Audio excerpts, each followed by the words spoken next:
71% of people on Facebook are on mobile, yet everyone's funnels that work, phenomenally well, like give you great conversions, most people's are on desktop. And then they just take their desktop and make it mobile friendly. But you literally have to design your funnel just for a mobile person.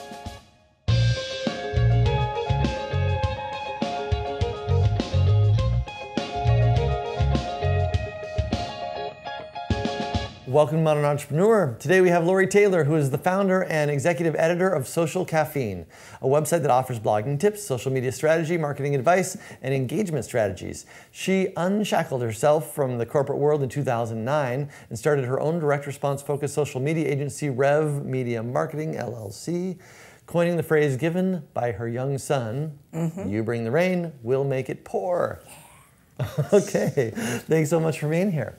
So that's a funny story. My son, he heard me on the phone with a friend trying to come up my tagline. And when I hung up, he said, he was 13, Mom, my ex-husband is his dad. He goes, even Dad says, I thought, well, this is getting ready to be big. He goes, even Dad says you're a rainmaker. So maybe you could say when you bring the rain, you make it pour. And I was like, oh my God, from Mouth of Babes, hash it, let's do it. So yeah, it's kind of a fun thing. But Rev actually stands for representing extraordinary vision. So the whole thing is meeting someone and helping them monetize their message and their passion and their purpose. And that's what Rev Media Marketing is. And as I've evolved, people, because of my energy, rev it up. I'm like, okay, it's really more about you than it is about me. But it's what we've done as an agency. Perfect. So what do you feel like your unique sort of skill set is as a leader of that agency?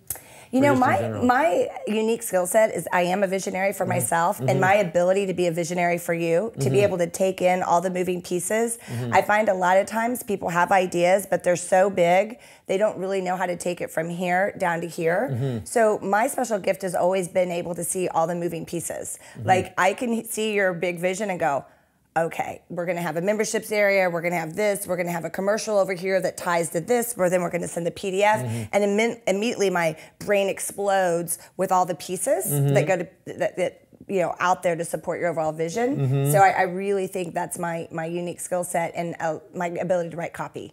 So I was in sales for 18 years. You talked about starting my agency, but I was in sales for 18 years. I sold over $500 million in printing. So I was a top heavy hitter, 7-figure earner for a publicly traded company by the time I was 25. So I'm used to going out there and listening and responding appropriately. So my gift is really to create messaging that is thinking like your customers are thinking and thinking of their objections in my head and being able to write the copy that just kind of goes, and by the time they're done, they're like, boom, here's my money, I want it. Yeah. That's my gift. Got that. So what you've grown this agency now for 9 years, did it say? Yes, for 9 years. And so what's working? 8 years. 8 years. What's working now to continue to grow that for you? What's really working for my agency is we launched True Dog. So what happened was with my agency was I did direct mail in the beginning because that's what I've known my whole life. I've raised over $4 billion, $5 at a time, right? Yeah.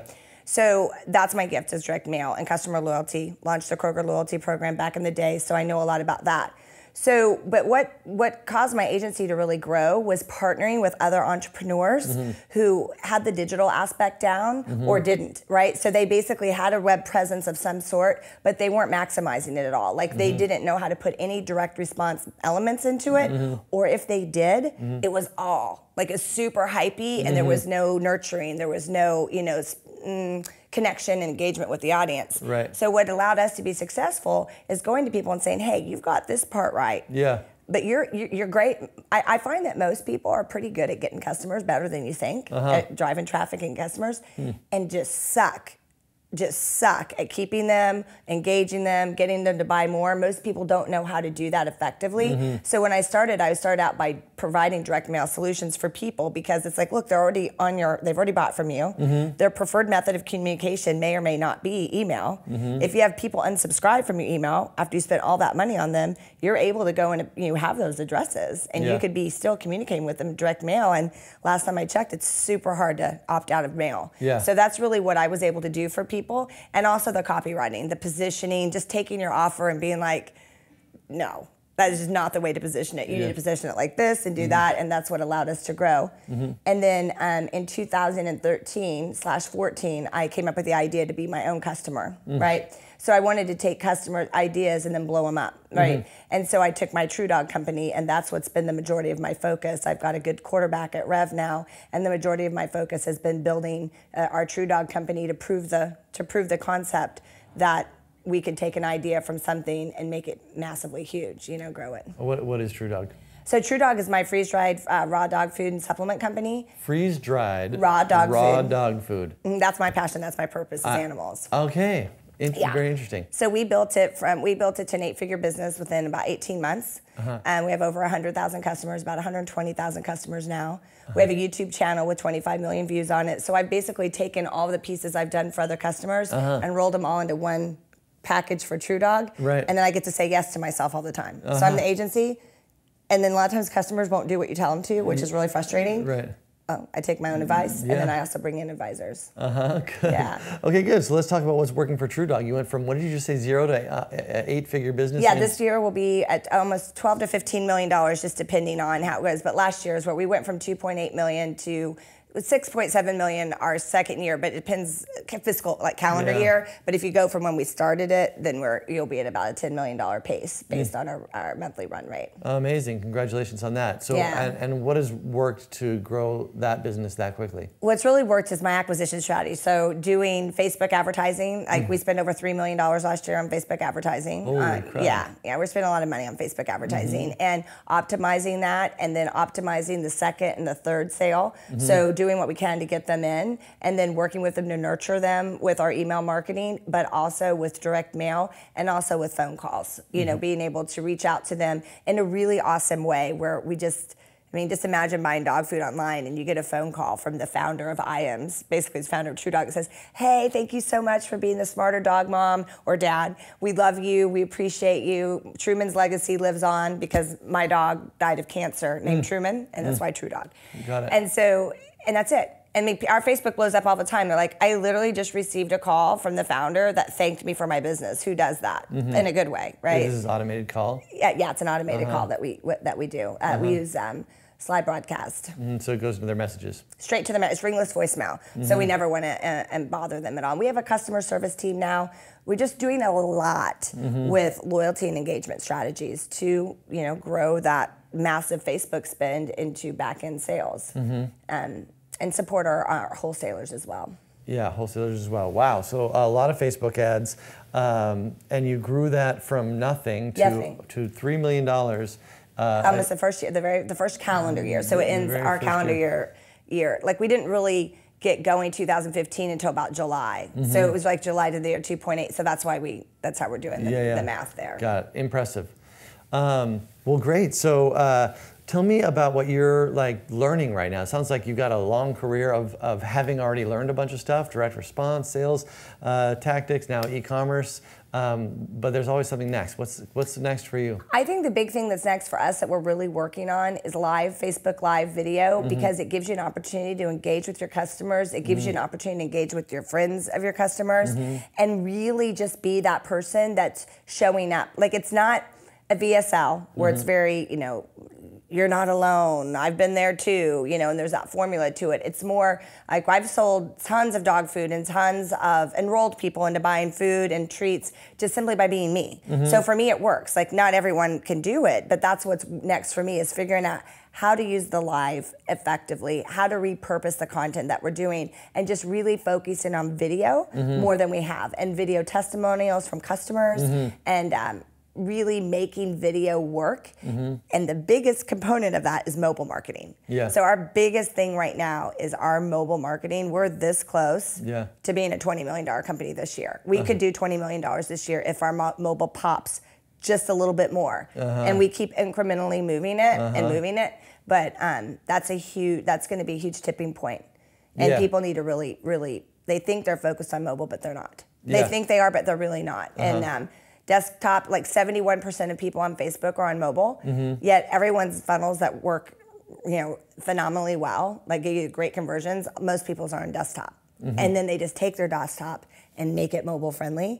But you literally have to design your funnel just for a mobile person. It cannot be take your desktop. So when you and make design it, you mean like the actual pages need to be redesigned? Yes. In what way? To keep in, so for an example, like on our desktop, for an example, what I know works, listen up, get your pens out, for a fact, is when you do a testimonial, doing a courier font. I'm just telling you, I've done over 3,000 multivariate tests. I freaking know. A courier font with a tan background with just a border, like a black border, picture of the person, if you can, of the testimonial, and then you call out the best thing they said and put it like in red within this box, right? When that goes on mobile, it's this long, it becomes this long rectangular thing on mobile, and it's a lot of scrolling just to read that one awesome thing that on a desktop is a good glance. It's just read it, skim it, go.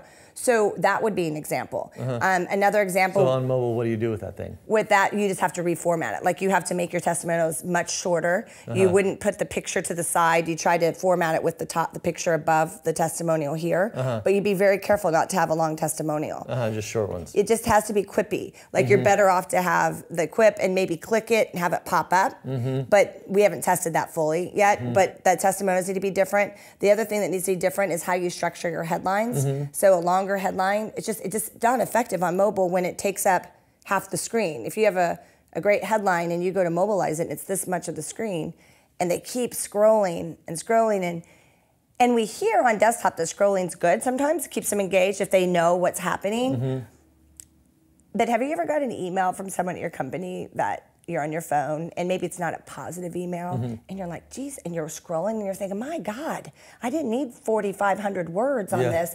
And so you kind of react like they're being more angry than they were. And then you get on desktop and you see it was like 7 sentences. Like this, that's what people have to think up on mobile. Yeah, interesting. How do you get your point across visually, quickly, to the point, boom, and they can do it. Yeah. And it's not that easy because people have to type in, and then the other thing people don't think about is they have these on their websites, these weird pop-ups that work great on a desktop. But they don't realize it pops up on your mobile and you almost can't even exit out, and so you leave. Right. And if you start noticing that you're having a lot of abandoned pages, they're not, if you tag your pages through your funnel, you should, so that you can see where people are abandoning your funnel. And you might notice a lot of people, even smart marketers, I won't name any names, rhymes with digital marketer, but even they sometimes will put a pop-up. I'm like, did anyone look at this on their phone? Because you can't even X out of it. And so these are things that marketers need to focus on, and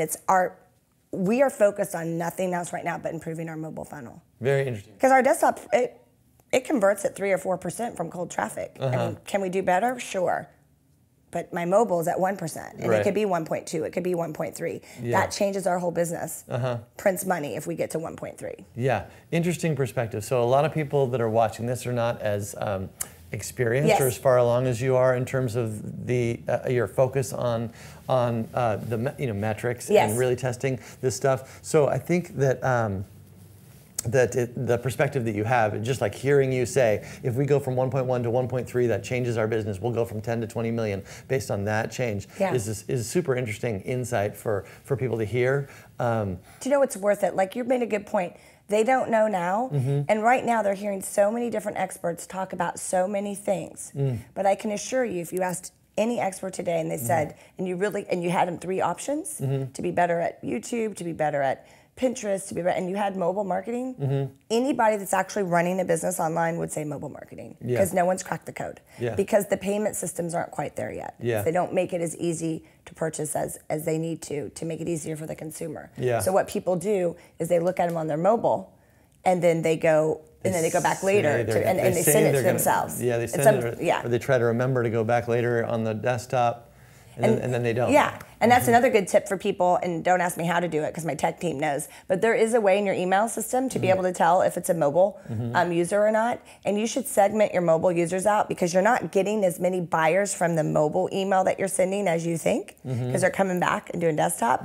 But what's cool is AOL, Gmail, all these people out there that are serving up emails, they're ESPs out there, email service providers, they're scoring you based on how many opens you get, how many click-throughs you get, and they're basically saying, are you a good guy? Am I a good girl? And if we're not, they'll make it to where you can't deliver your email, right? You know this. And so one of the things you can do to trick the system is send short emails, just content, for us, we curate funny dog videos on YouTube, right? And put a great subject line, like just that one that crushes to get them to open, but they're on mobile.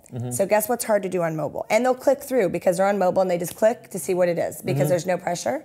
It's really hard to unsubscribe on mobile. It requires a lot more effort than most people are going to put into it. So your unsubscribe rates, you don't risk them, and all you do is drive your score up. So if you're going to email your database offers 3 or 4 times a week, I suggest peppering in mobile opens in between that so that Gmail and AOL give you good scores. I mean, how do you force people to open your email on a mobile device? It's just they come in like on our buyers. We have a group of people that we can just tell by our opening from our mobiles. Who typically opens on their phones? It's typical, right? You can't guarantee it, right. But we put them over there, and we just know most of these people open their emails on mobiles. Got it. So your business changes if you go from 1.1% to 1.2%. You say we're focused on this thing. If we can crack that code, it's going to double our business this year.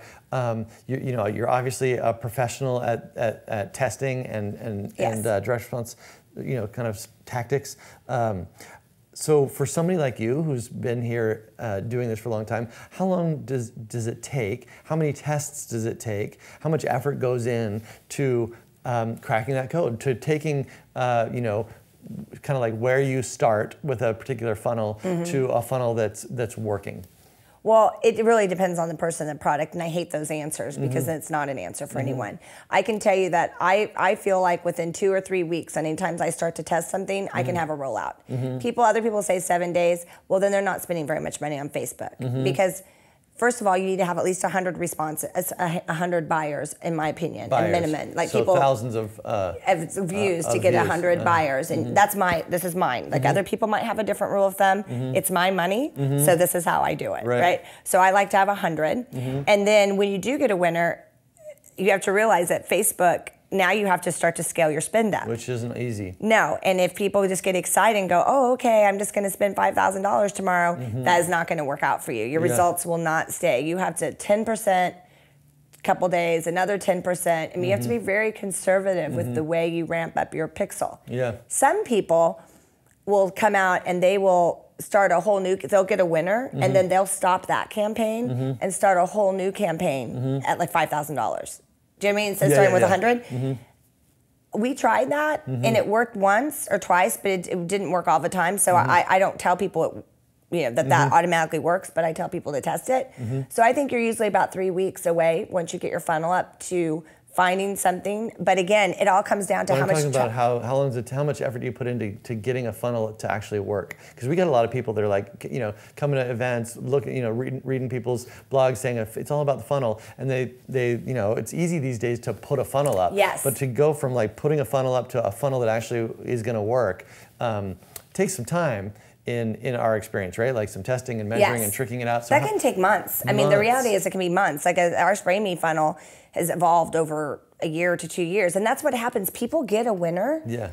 And then they just stop. And that's insanity. Yeah. Because first of all, eventually there's retargeting. People come to the same funnel. They've already said no a few times and they recognize it, right? So you should always be focusing on your price. Too many people don't even focus on price. They just focus on copy and images and green buttons versus orange buttons. It's like, it's the whole thing. Yeah. It's the whole thing. And it also, how you bring someone on the first is like, just because you can get them to buy one time, if your promise of that first buy is there and I promise you this and I give it to you, and what you deliver is like a little you made it sound like you oversold it. Like you spray this spray in your dog's mouth, their teeth will be white in 20 minutes.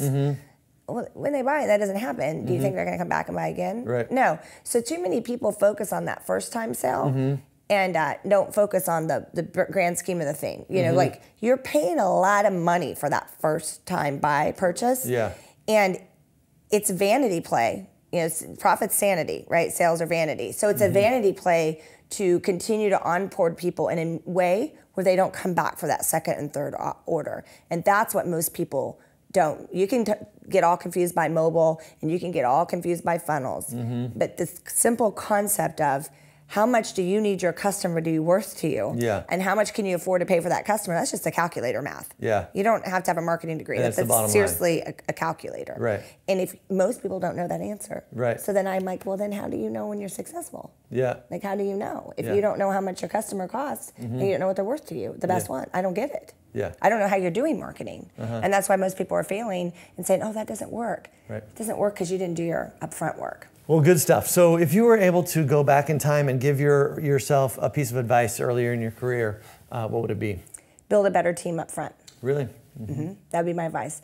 I would say find your person, like know what your weaknesses are, know what you're really great at, and then know what your weaknesses are. And you can't hire for every weakness, but in the beginning, when there's hope and there's excitement, find that person that if you know you're not good at ops, like you can do it, but like it's gonna blow your brain up for what you are good at, then find an ops person and partner. Like if you know you need, like for us, I had a great ops partner. Anthony Santasero is like my whoopee. He's the best friend. He's everything, but we didn't know each other when we first met. And he's a wonderful ops partner. He's a marketer. We could switch places anytime, but he's better at ops than I am. Yeah.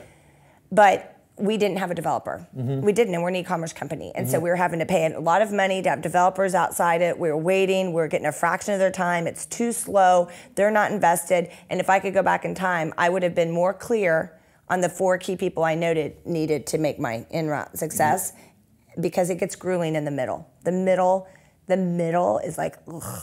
You know, and when you're in the middle, it's like, ugh, you know, at that point, it's such a mess. You're like, I don't even know how I could bring anyone on because it's all in your head. Who wants to be here anyway? Yeah, Post-it notes in your brain, you know, where everything is. So I say build a better team. That's the thing. The only thing I would have done differently is not built the team along the way and started just a little bit more clear with who I needed right here and at what pivot point that I had to have, say, a CFO. Yeah. You can't run a $10 million business with an ops and a marketing, and then expect and wonder, oh, I wonder why we can't do a better job on our pricing. I wonder why we lost money on that campaign. Well, because I'm a salesperson. I just want the yes. Yeah. I got the sale. Woo. Right. You know, so it's like, you know, but again, you have to really focus on that. So that's the one thing I would have done differently. Yeah.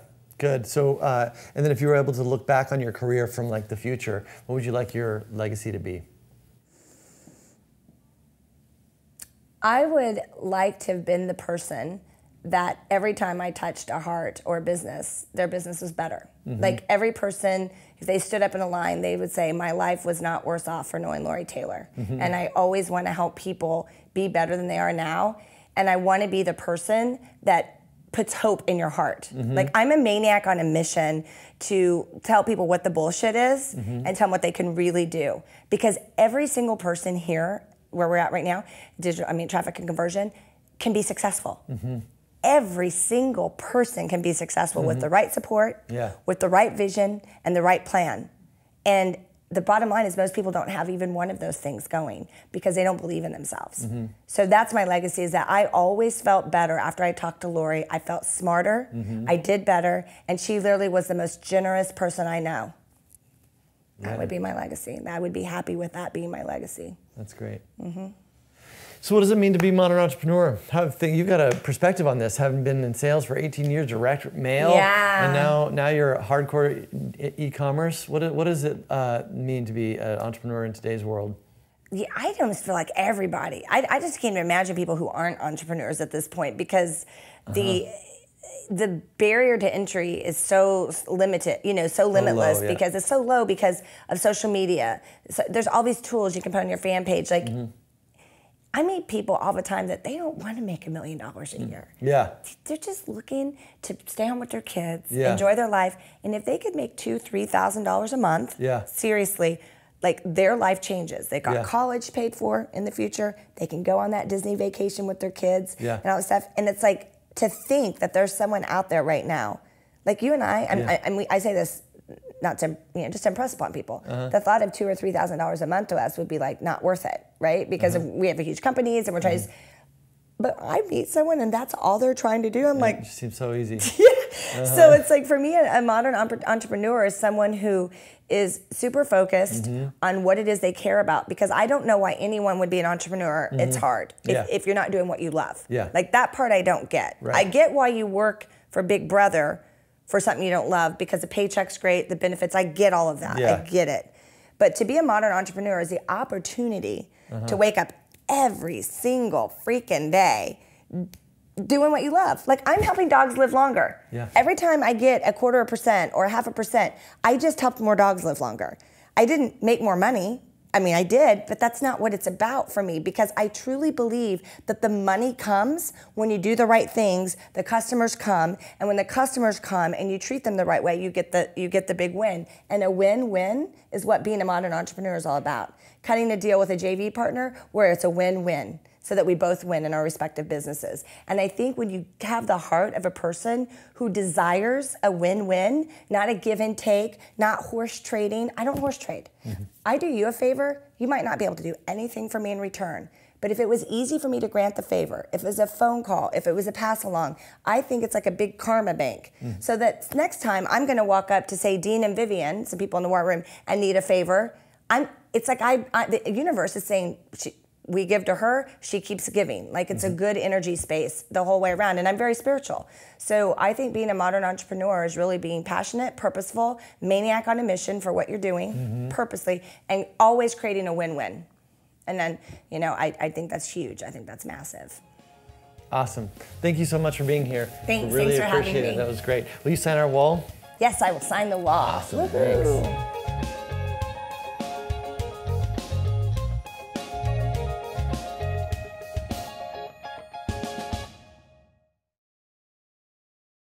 What we did was we figured out a way to take what would be a typical 60-minute, 90-minute webinar presentation and distill that down into a 20-minute kind of highlight, demo, presentation with a fairly soft call to action. But how we get people there is quite interesting.